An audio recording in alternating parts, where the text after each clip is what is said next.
vamos a empezar con la clase de hoy. Buenos días. Mi nombre es Ana Karen Luna y el día de hoy vamos a ver el tema de hernias internas o intraabdominales. Dentro del contenido que voy a estar manejando, voy a dar una breve introducción hacia las hernias, un repaso de las técnicas de imagen que podemos utilizar y los diferentes tipos de hernias los vamos a ir viendo una por una durante la clase, ya sea la hernia paraduodenal, la transmesentérica, transomental, pericecal, la hernia relacionada con el mesocolon sigmoideo y la supravesical y la pélvica. Bueno, empezando por la introducción, una hernia es definida por varios autores como una protrusión de las vísceras abdominales a través de alguna abertura o defecto en la cavidad peritoneal.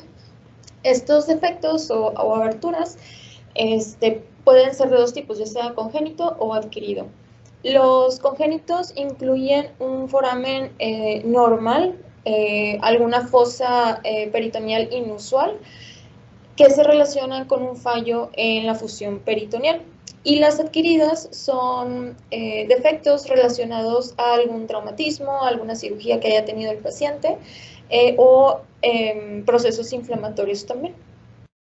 La importancia de estas patologías o de estas hernias es que son consideradas como una emergencia quirúrgica, ya que durante su evolución pueden llegar a desarrollar estrangulación de las asas intestinales involucradas o una isquemia intestinal también. Okay. Esta patología en general es considerada como un trastorno de difícil diagnóstico, ya que presenta signos y síntomas inespecíficos la mayor parte de las veces. Los cuales, pues estos signos y síntomas que no pueda definir el clínico pueden retrasar el diagnóstico y ahí es donde nosotros como radiólogos pues tomamos un papel importante para el diagnóstico oportuno. Es importante saber que al momento de tener la sospecha clínica de alguna hernia o al momento de estar viendo algún estudio, hay que tener en consideración esta patología, ya que, como lo mencioné, podemos tener alguna obstrucción intestinal y el tiempo que pueda llegar a tener de entre la obstrucción y la isquemia intestinal pues puede ser corto y eso va a modificar el pronóstico y el manejo quirúrgico del paciente también. La tomografía es el método de elección para los casos en general de abdomen agudo, en particular cuando ya hay una sospecha específica de alguna obstrucción intestinal, presentando una sensibilidad del 94 al 100% y una especificidad del 90-95%. Es útil la tomografía no nada más para hacer el diagnóstico, sino también para referirle al cirujano o al clínico la identificación del sitio o el nivel de donde está la obstrucción, si hay alguna causa a la obstrucción, si hay algún tumor o algún proceso inflamatorio que esté condicionando esa obstrucción, y si hay o no la presencia de cambios isquémicos ya al momento de hacer el estudio. Para esto obviamente se prefiere una tomografía contrastada, sobre todo para ver cambios en la perfusión del intestino.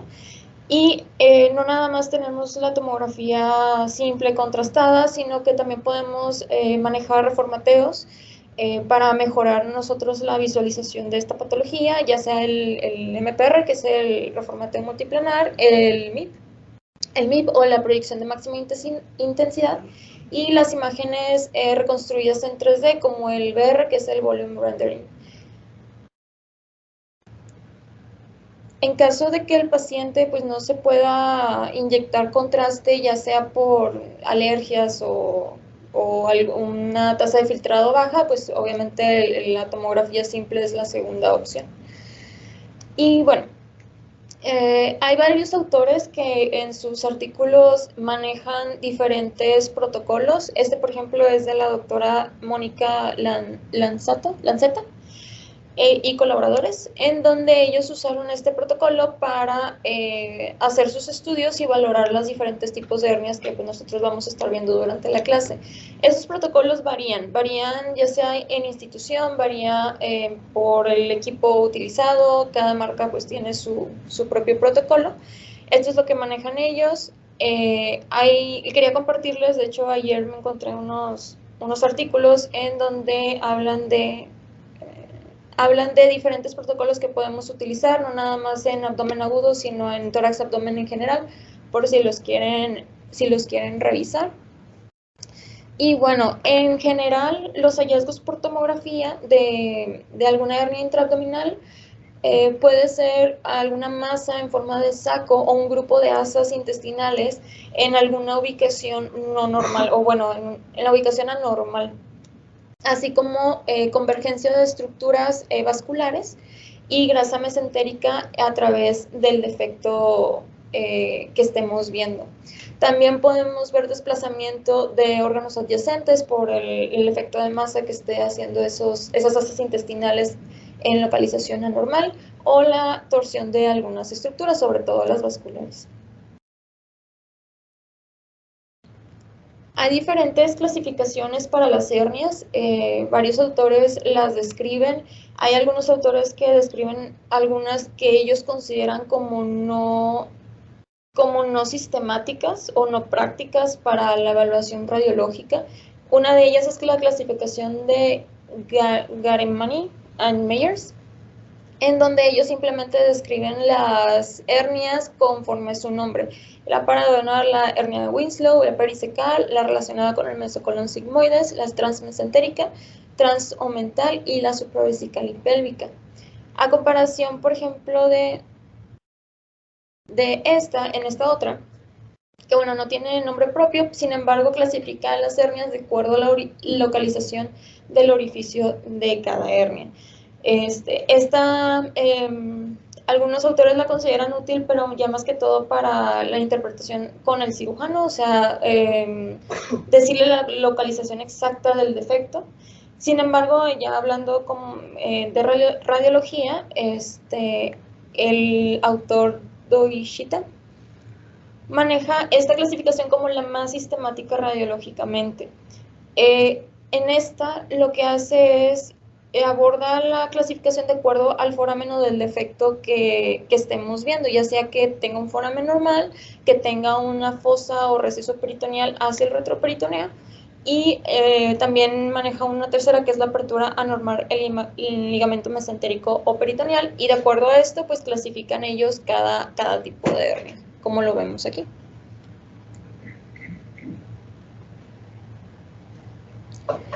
Ok, hay que tener en cuenta que estas aberturas pueden surgir de dos formas, ya sea que una de las capas peritoneales esté afectada o las dos capas peritoneales.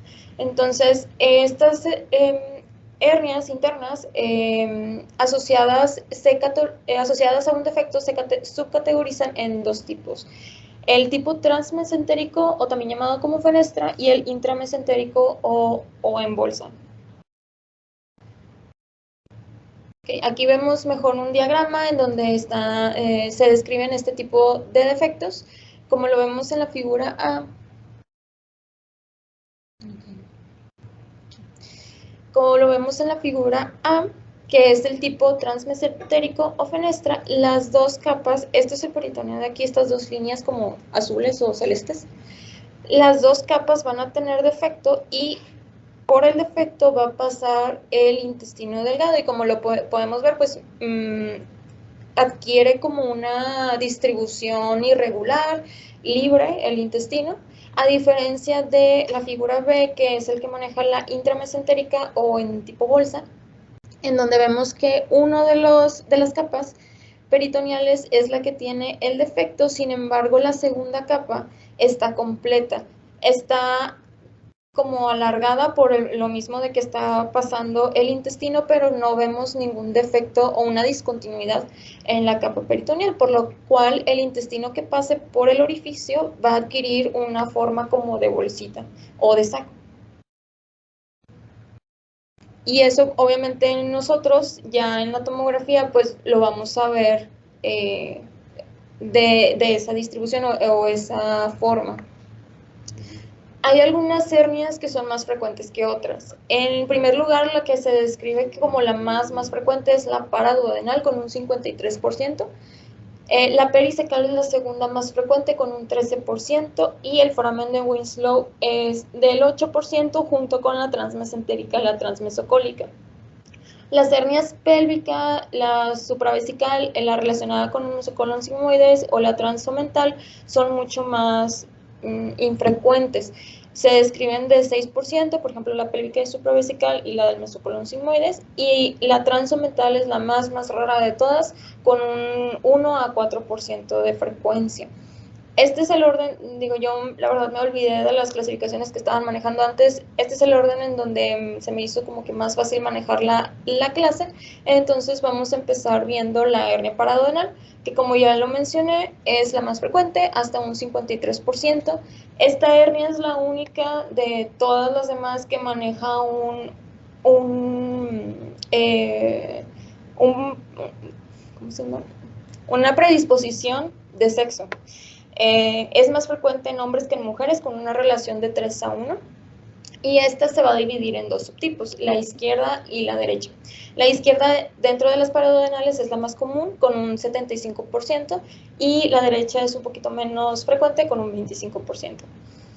Estas hernias van a ocurrir cuando las asas del intestino delgado, como lo vemos en este diagrama, entran a una fosa ya sea congénita o adquirida, pero inusual, y normalmente o lo más común es que contengan intestino delgado, como lo vemos aquí. Sin embargo, también pueden contener intestino grueso como colon. Hay dos fosas que están relacionadas con esta hernia, la fosa de Lancert y la fosa de Waldeyer. Ahorita más adelante voy a explicar cuál, porque una va a ser izquierda y la otra va a ser derecha. La fosa de Lancert está definida como una fosa congénita, inusual, que se va a ubicar por detrás del mesocolon descendente. Es como el resultado del defecto de la fusión del mesocolon descendente con el peritoneo parietal posterior. Entonces va a tener una disposición hacia la izquierda. Aquí como referencia nos marcaba la literatura que podemos tomar como estructuras de referencia la vena mesentérica inferior y la arteria cólica ascendente izquierda, que son clave para ubicarla. La fosa de Waldeyer, por el contrario, es un defecto de fusión del mesocolon pero ascendente con el peritoneo parietal posterior, y la mayor parte se describe la fosa de Waldeyer como resultado de la hernia en la fosa de Waldeyer como resultado de una malrotación intestinal. Entonces, esta fosa va a estar localizada inferior a la tercera porción del duodeno, como lo vemos en el diagrama. Y los puntos de referencia, las estructuras de referencia pueden ser la vena y la arteria mesentérica superior. Yo me las aprendí como Lancert de L de left y Waldeyer, pues right. La que sobra. Pero Lancert con L de left. Y pues la clínica va a ser variable, como la mayoría de estas hernias. Va a depender del estado o la gravedad de la hernia, ya sea que pueda ser simplemente sintomático o cursar con un abdomen agudo. Este es un ejemplo de un paciente de 37 años de edad, de hecho hombre, que inicia su padecimiento con náusea y dolor abdominal de 2 días de evolución. Se le toma la tomografía contrastada, en donde podemos ver asas o un agrupamiento de asas de intestino delgado, agrupadas en forma como de saco, que era lo que estaba mencionando hace rato, en un saquito, entre el páncreas y el estómago, que aquí el estómago está un poquito colapsado, pero está entre esas dos estructuras. También alcanzaron a ver en la tomografía que los vasos mesentéricos y la grasa mesentérica pues estaba también como jalada hacia esta zona. Entonces dejaron el diagnóstico o diagnosticaron una hernia paraduodenal de tipo Lancer con esta tomografía. El paciente pasó al quirófano y resolvió sin datos de isquemia o complicaciones. Esta otra, por ejemplo, es un paciente también hombre de 83 años que acudió por dolor abdominal moderado con episodios de vómito. Se le toma la tomografía y en las imágenes podemos ver un grupo de asas de intestino delgado, de hecho era yeyuno, encapsulados en el cuadrante superior derecho, lateral al colon, y se veía también un desplazamiento de las estructuras hacia arriba, hacia superior, en donde todo esto, tanto vasos como grasa mesentérica, pues estaba jalado, y obviamente el yeyuno, pues sabemos que no es la localización anatómica de este. Entonces, esta es una hernia del lado derecho, también paraduodenal, pero se clasificó como una hernia de Waldeyer. Este es un caso de aquí de nuestro centro. Era un paciente, también hombre, de 17 años. Él había llegado por disfagia en estudio.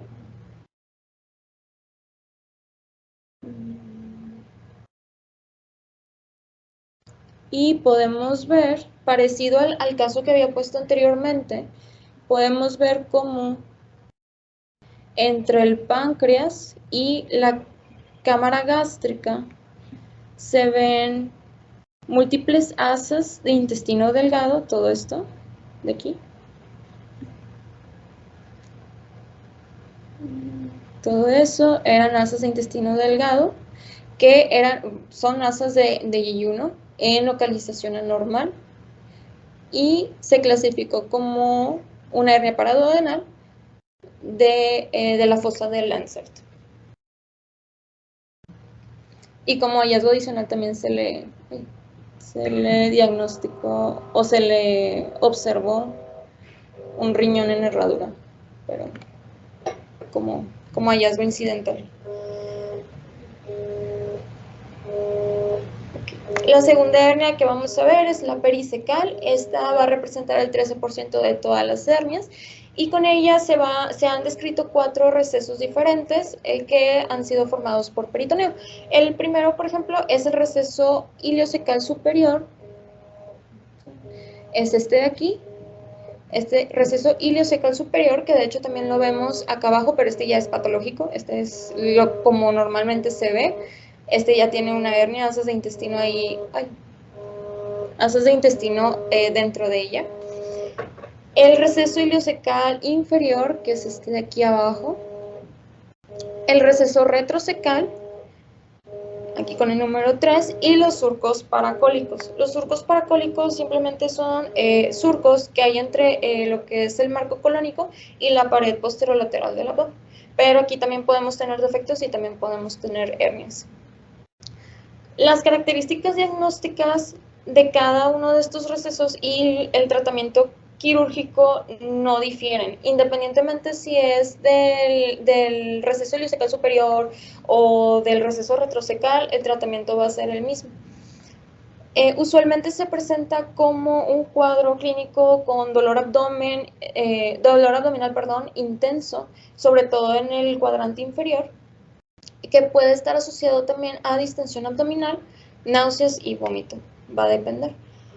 Cuando el encarcelamiento es crónico, puede producir síntomas similares a algún trastorno intestinal, ya sea algo apendicular o enfermedades intestinales que pueden como obscurecer o diferir el diagnóstico oportuno.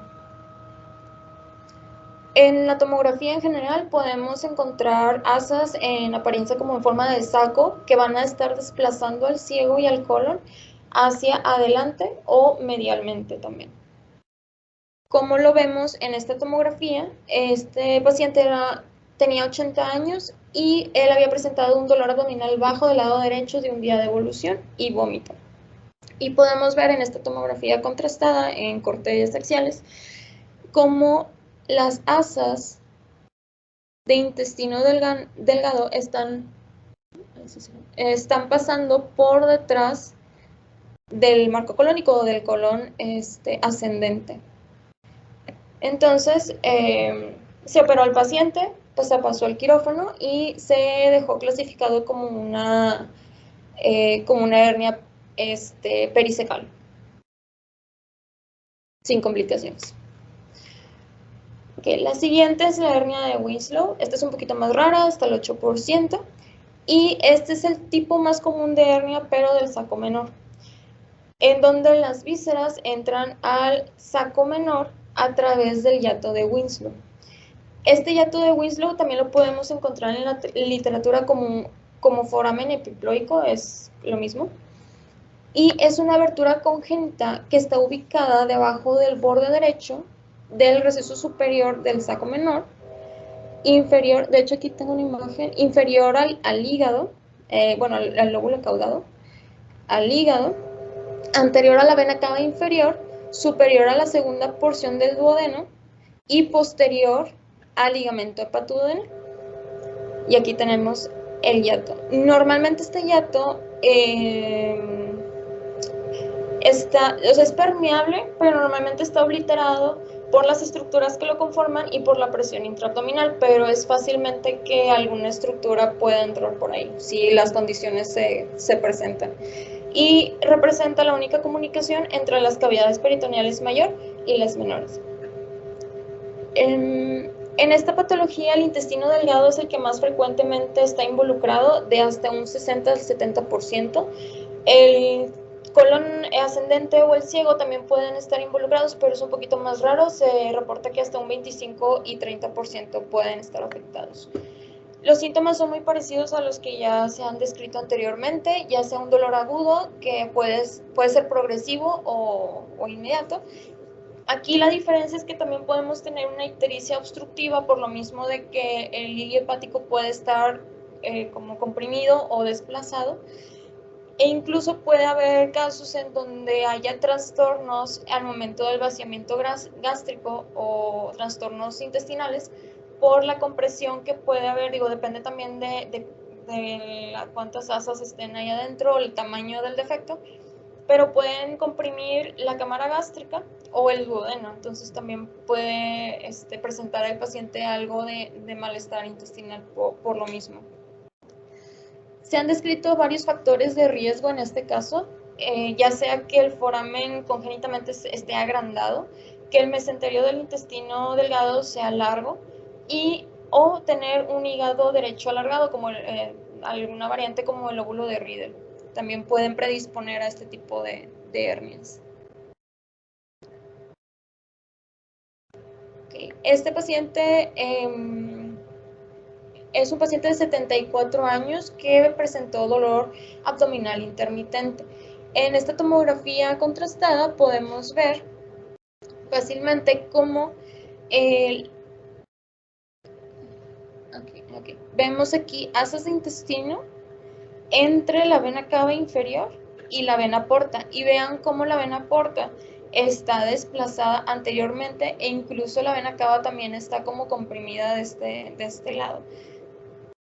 Esta misma tomografía se le hizo una reconstrucción en volume rendering, en donde se identifica de color como amarillo, amarillo, son las asas de intestino. El color azul es el sistema venoso y el color como celestito es el sistema porta. Entonces vemos que por aquí entra el intestino y hace como un saquito aquí, que es el que estamos viendo acá. Entonces pues se clasificó como una hernia de Winslow.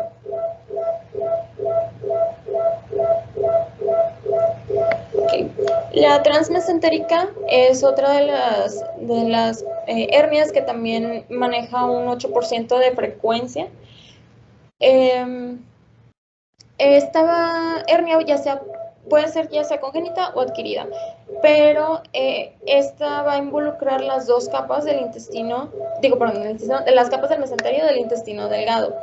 Generalmente está ubicada cerca del ligamento de Treitz o el hilio terminal. Esta se describe como la hernia más común en niños. Y en adultos es más frecuente que sea secundario a alguna iatrogenia, ya sea que sea por algún trauma, alguna cirugía que haya tenido el paciente previamente o procesos inflamatorios que también puedan hacer más propenso a este tipo de hernia. Se ha descrito también que esta es más frecuente que desarrolle complicaciones, ya sea vólvulo, isquemia, estrangulamiento. Por lo tanto, el diagnóstico oportuno en esta hernia en particular pues es un poquito más urgente, ya que se ha descrito también que puede alcanzar una mortalidad hasta del 50% en grupos de pacientes que sí son tratados, y en los que no son tratados alcanza hasta el 100% de mortalidad. Entonces sí es importante como detectarla a tiempo si se sospecha. Son consideradas de difícil diagnóstico, ya que varía mucho la localización de esta hernia, y las asas intestinales no van a estar envueltas en un saco o una bolsita limitante, por lo que sí vamos a lo mejor a tener ahí un poquito de problema al momento de diagnosticarlas. Los hallazgos clínicos o los síntomas pueden variar desde alguna obstrucción del intestino delgado o un dolor abdominal de inicio agudo. Okay, este es un ejemplo de un paciente de 28 años que acudió por presentar dolor abdominal bajo, agudo, de inicio agudo, y en la tomografía se muestra una distensión de asas de intestino delgado, que de hecho en él, no sé si lo noten, pero presenta un pobre realce de las paredes del intestino. Y vemos como el mesenterio, la vasculatura también está como desplazado, y todo esto no realza. Este paciente sí tuvo una isquemia intestinal, pasó a cirugía y se tuvo que resecar la porción del intestino que estaba pues con isquemia. Este es un paciente de aquí de nuestro centro.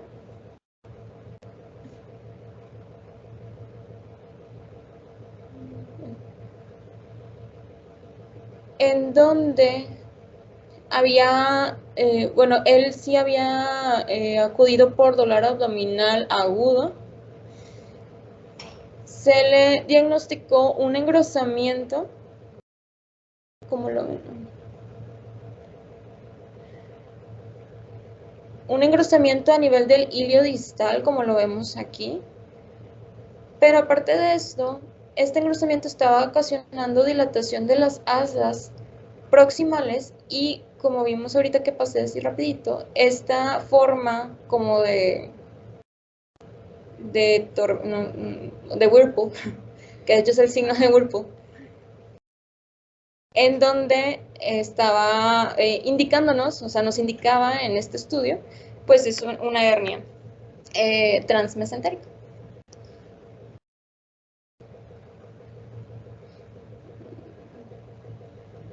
Este otro caso también es de nuestro centro. Este es un pediátrico. Como ya lo mencioné, pues es más frecuente en pediátricos, no tanto en adultos. Y este niño, si mal no recuerdo, creo que tenía 7 o 10 años. Había llegado con dolor abdominal también. Él sí tenía varios días de evolución, si mal no recuerdo, creo que tenía 4 días de evolución con dolor abdominal. Se estaba pensando primero en alguna infección gastrointestinal, por antecedentes que él tenía de ingesta de alimentos. Vemos cómo las asas del intestino delgado estaban completamente dilatadas. De hecho, era generalizado, todo esto es dilatación de las asas del intestino delgado. Pero aquí un poquito más superior vemos esta imagen en donde presentaba como una estrechez de esta parte del intestino, y aparte pues vemos como una configuración de desplazamiento, ya sea de vasos y de mesenterio.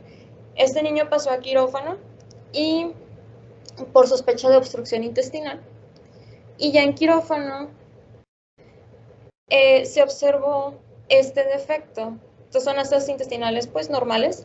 Aquí es parte un poquito del mesenterio, y aquí era un defecto en donde vemos cómo salen o protruyen estas asas que ya pues tenían o presentaban isquemia.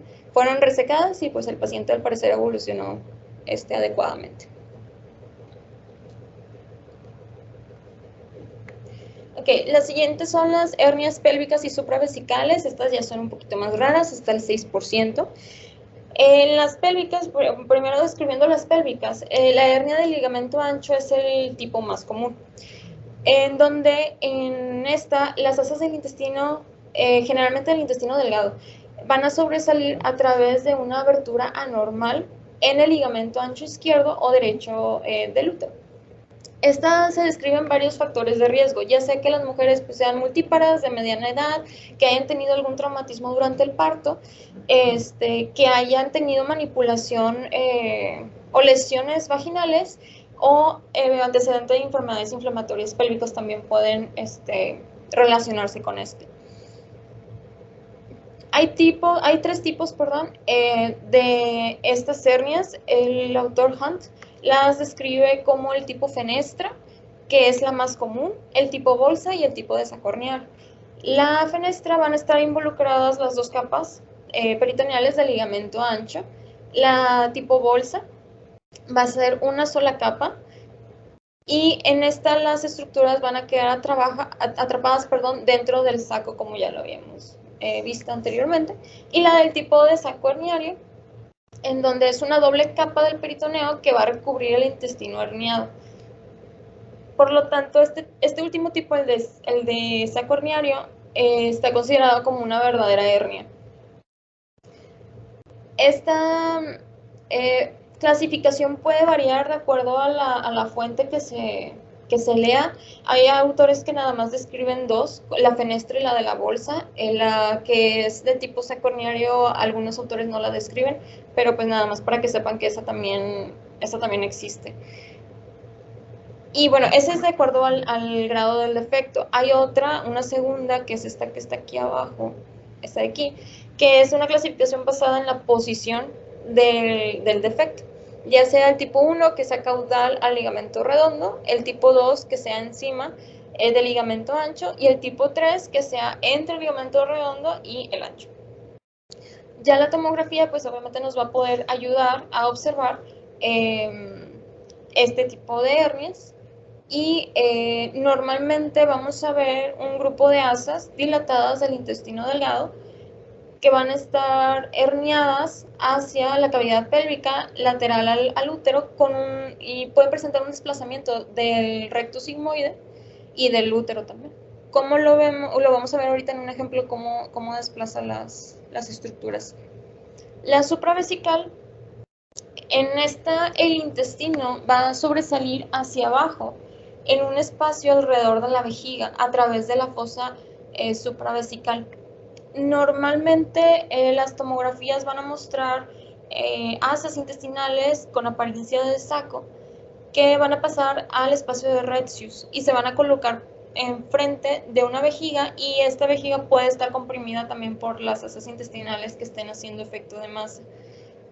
Los pacientes como cuadro clínico pueden tener ya sea dolor o síntomas irritativos de la vejiga, disuria, por la compresión que está ejerciendo.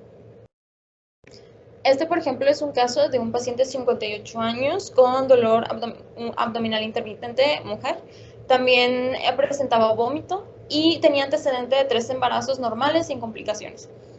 En la tomografía vemos cómo las asas intestinales en esta parte y de aquí, pues obviamente están dilatadas, están como amontonadas o agrupadas, y el útero se encontraba desplazado anterior y lateral, sí, anterior y lateral, a estas asas intestinales. Por lo tanto, en ese momento no se pensó, por la infrecuencia de esta patología, no se pensó en una hernia. Se pasó al quirófano porque el dolor fue aumentando, y ya en el quirófano fue cuando se diagnosticó, se evidenció mejor este defecto en el mesenterio, y se diagnosticó como una hernia pélvica. Este segundo paciente de 74 años acude por dolor abdominal de un día de evolución, y en la tomografía se identifica las asas intestinales distendidas también, como lo vemos aquí. Esta es la asa intestinal, acá tenemos la vejiga. Esta estaba como en apariencia como de saco o de bolsa, y como vemos aquí comprimía la pared anterior parte de la pared anterior y un poquito de la lateral de la vejiga. Pasa a quirófano también, en donde se observó encarcelamiento de este hilio en las fosas supravesical derecha.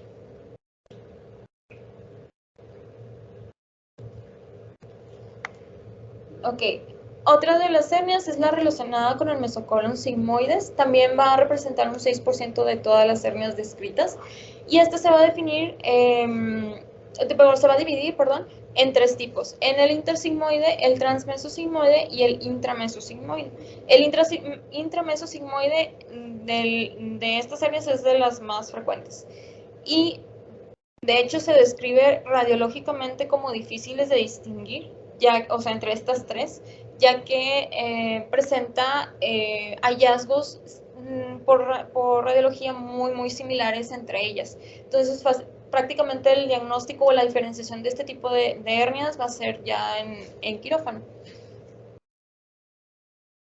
Ok, la intramesosigmoide, que es la más común, es un defecto anormal en una sola capa peritoneal, por lo que las vísceras herniadas van a quedar atrapadas en el mesocolon sigmoide dentro de una bolsa o de un saco. La hernia transmesosigmoides, que es la segunda, la más infrecuente, perdón, las asas intestinales van a sobresalir sin saco herniario, van a estar libres las asas. De hecho, es la única de estas tres que no tiene bolsa o no tiene saquito. Y la transmesosigmoides va a ser a través de un defecto completo que va a involucrar las dos capas peritoneales. La intersigmoides, aquí normalmente el ilion es el más frecuentemente afectado y va a sobresalir hacia la fosa intersigmoidal. Aquí, por ejemplo, tengo un ejemplo, un caso de un paciente de 79 años con dolor abdominal agudo de 3 horas de evolución. A él lo pasan pues a tomografía, donde se le hace la tomografía contrastada de abdomen. A él ya se le había tratado, me parece como, si mal no recuerdo, en otros centros se le había tratado conservadoramente con una sonda nasogástrica, pero el cuadro clínico empeoró, entonces lo refieren a otro hospital. Ya tenía varios días de evolución, entonces obviamente lo que se debe hacer es buscar alguna complicación o datos de isquemia en pacientes como de este tipo. Y bueno, en la tomografía se observan asas de intestino delgado que están completamente dilatadas. Aquí. Y mencionaban que también había presentado desplazamiento de los vasos, de la grasa mesentérica y de los vasos. Se pasa a quirófano para tratamiento ya quirúrgico y es donde se encuentra el defecto a 20 centímetros del yeyuno, encontrándose, el defecto de la hernia. Pero fue un diagnóstico que la verdad se hizo en quirófano, no se hizo por radiología. La última hernia que vamos a ver el día de hoy es la transomental, que es la más rara de todas las hernias, representando de 1 a un 4%. Y este se refiere a una herniación del intestino delgado, que también puede participar el ciego o el colon sigmoides, a través de un defecto anormal congénito o adquirido del epiplón mayor, que va a involucrar las dos hojas, o sea, 4 capas peritoneales, y va a estar ubicado en la periferia cerca del borde. Entonces, aquí los hallazgos por tomografía van a ser muy similares a las hernias transmesentéricas, haciendo muy difícil su diagnóstico, al menos por tomografía. Algunos rasgos que pueden ayudarnos a diferenciar estas, ya sea la transmesentérica, la transomental, es que en la transomental las asas intestinales dilatadas no van a estar en saco o en bolsa, van a estar libres y van a estar ubicadas en la porción más anterior de la cavidad peritoneal, con vasos omentales que van a correr verticalmente alrededor del orificio de la hernia. Entonces pueden ser como hallazgos que nos pueden ayudar a diferenciar este tipo de hernias. Por ejemplo, es un paciente de 78 años que él había cursado con un dolor epigástrico agudo de 24 horas de evolución. Se le hace la tomografía contrastada y vemos, aparte de que tenía líquido libre, vemos cómo están todas estas estructuras desplazadas o jaladas, se ve como si estuvieran jaladas, y obviamente tenemos un intestino dilatado con líquido en su interior, En este sí se pudo identificar el defecto, que fue omental, se pasa a quirófano y pues obviamente como aquí vemos que casi no tiene realce las paredes de las asas intestinales, en quirófano ya se corroboró que pues si estaban con isquemia, se retiró el segmento afectado y al parecer el paciente evolucionó adecuadamente. Entonces, en conclusión y para cerrar, el diagnóstico oportuno de una hernia interna pues es vital y es muy importante hacerla a tiempo para mejorar el pronóstico y el tratamiento y la evolución del paciente.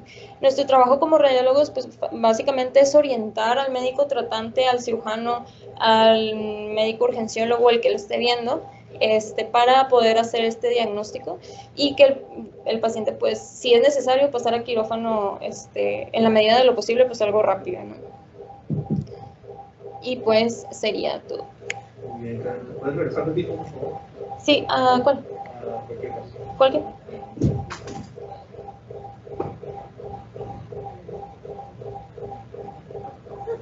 Fíjense siempre, aquí lo más importante no es tanto diagnosticar el tipo de hernia, ¿sí? Eso muchas veces va a ser difícil y lo más fácil obviamente es la localización donde estemos viendo las alteraciones, pero lo primero que tenemos que fijarnos siempre es la dilatación de las asas, ¿sí? ¿Cuánto tiene que medir una asa de intestino delgado para yo considerar que está dilatada por tomografía? Ya les he dicho muchas veces, ¿verdad? Más de 2.5 centímetros, no más de 3 centímetros, que es lo que toman normalmente la radiografía simple. La radiografía simple hay magnificación de estructuras y por eso se toma el punto de corte de 3 centímetros. Sin embargo, la tomografía, arriba de 2.5 centímetros, una asa de intestino delgado está dilatada, ¿sí? Entonces, lo primero que tengo que ver, como muchas veces nos dijo el doctor Elizondo, es el bosque, ¿sí? No el árbol, el bosque. Fíjense cómo hay arbolotes grandotes y otros chiquitos. ¿Por qué? Sí, eso nunca debe de suceder, eso nunca va a ser normal. Entonces, asas dilatadas, entre más dilatada esté, más probabilidad de que esa asa sufra isquemia, ¿sí? No creo que haya un estudio, pero normalmente arriba de 3 centímetros ya la probabilidad de isquemia es muy alta. No se diga ya 4 centímetros, 5 que hemos visto, esa asa de intestino se va a necrosar, ¿ok? Y es una urgencia, ¿sí? No hay que esperar a ver datos de isquemia por TAC. Es decir, no tengo que esperarme a que ya no tenga contraste para decir que esa asa de intestino está sufriendo isquemia, ¿sí? Porque esa es otra.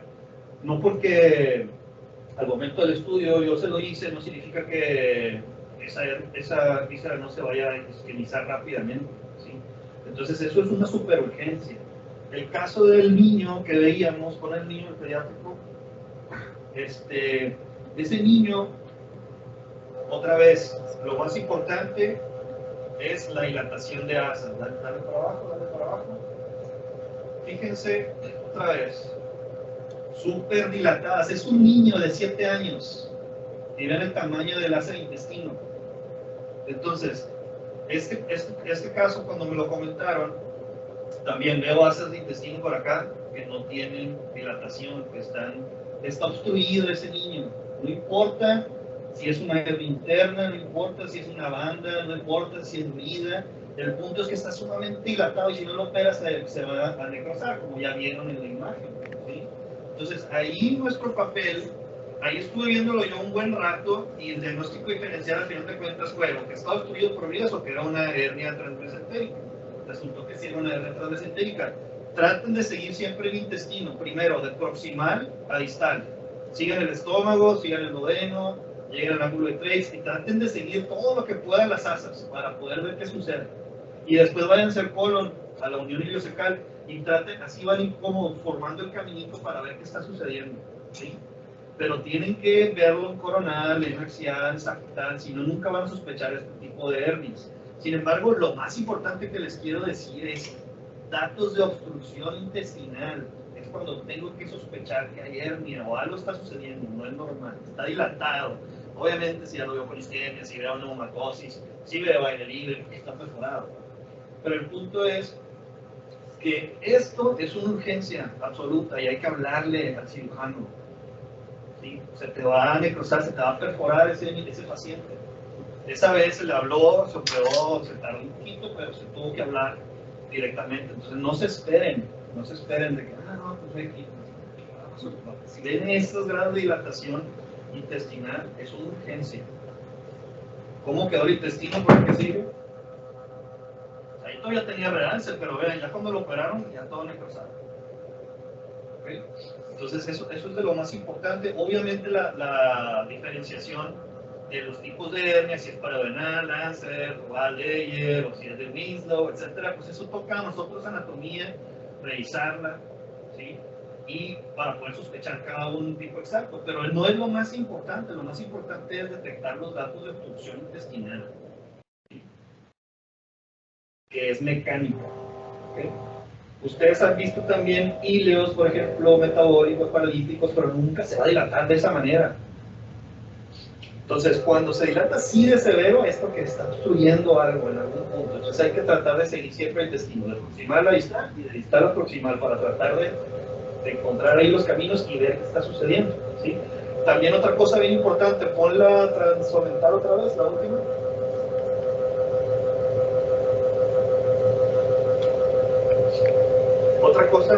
Otra cosa bien importante, siempre sigan los vasos mesentéricos. Los vasos mesentéricos les están diciendo por dónde se está yendo el asa, ¿sí? Acuérdense que está el intestino y el mesenterio, dos capas en el centro, tiene todas las arterias y venas. Entonces, si yo tengo una asa extendida así, que de repente se junta y se trata de meter por algún lugar, ¿qué le va a pasar a los vasos? Lo mismo, o sea, los vasos tienen que ir con el asa y los vasos sanguíneos les van a decir mucho también.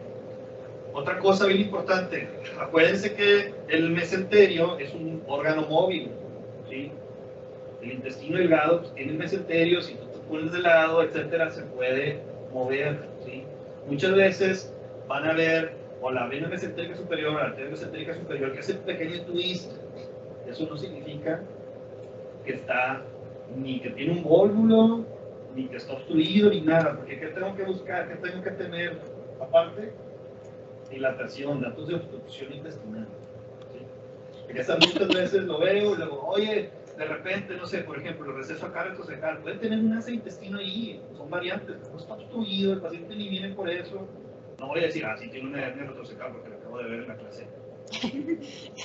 O sea, tiene que tener la clínica y datos de obstrucción intestinal, eso es lo más importante, ¿sale? Para que no se vayan a confundir así nada más. También, darle para atrás las primeras paraduodenales, es bien común que tengas asas de intestino arriba, ¿sí? Es bien común que tengas asas de intestino arriba. Muchas veces tú tener asas aquí no significa que tienes una hernia paraduodenal izquierda, otra vez, ¿sí? Tiene que tener datos de obstrucción intestinal. Aquí ven el estómago, para empezar, cómo está bien dilatado, las asas que andan por acá. Vean otra vez, sigan los vasos mesentéricos, cómo pasan por aquí. Se fijan cómo estos vasos están pasando por aquí hacia allá. Entonces, tienes que tener varios signos acompañantes, pero el más importante es obstrucción, dilatación intestinal, obstrucción, y que el paciente esté vomitando, ¿sí? Si es algo que el paciente venía por otra cosa y yo, como que le debe ir, pues se la pide, no se la punta. Muy bien. Y cuando sí ven los datos, sí hay que hablarles y bueno, no, eso vale. Y a veces hay que jugársela, porque si uno no se la juega, entonces tarda más tiempo en operar al paciente, ¿sí? A veces hay que jugársela, ni modo. Parte de ser un radiólogo es, si oye, si te equivocas, pues ni modo, no pasa nada, ¿sí? Todos se van a equivocar, todos nos vamos a equivocar.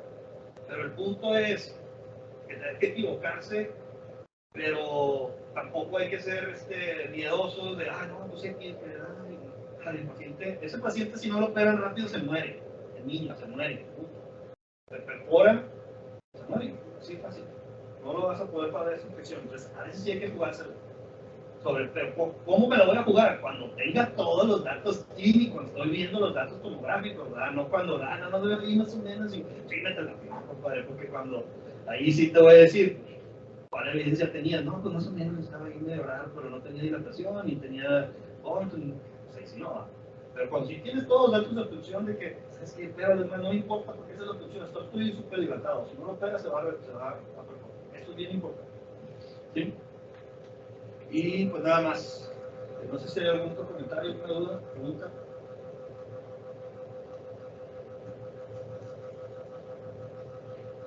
Igual de lo que viene es que las mesentéricas no tienen un continente que contenga contenido, entonces es una de las hernias que más llegan a expulsar, debido a que son las que más van a construir, y más pueden llegar a crear algún tipo de daño interno.